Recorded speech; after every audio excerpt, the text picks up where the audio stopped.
Today's video, i-open lang muna natin ang ating Shopee app or yung ating Shopee account.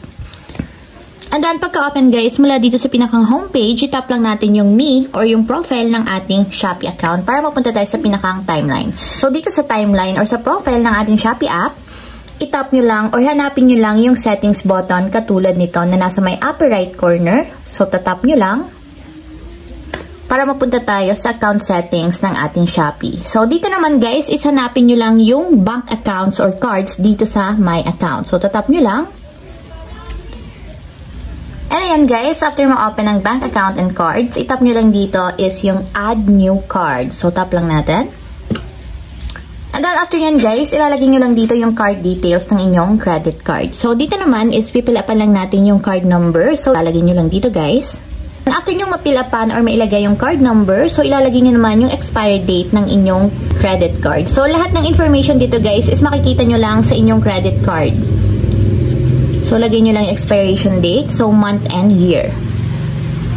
Then, after nyo mailagay yung expiry date ng inyong credit card, ilagay nyo naman yung CVV. So, yung CVV guys is makikita sa likod ng inyong credit card. So, ito yung code na katabi ng inyong signature sa likod. So, lalagay nyo lang dito. Then, after nyo may lagay guys, yung card number, expiry date, CVV number, and then after nyan, last is yung inyong name sa card. So, lagay nyo yung inyong name na naka-indicate sa inyong credit card. So, after nyo malagay yung name on card, itap na natin guys dito yung submit. So, double check nyo guys yung information, especially sa card number and then sa CVV. Dapat tama and hindi kayo magkakamali dyan kasi hindi yan ma-approve once na nagkamali kayo ng lagay ng card details. So, tap na natin yung submit.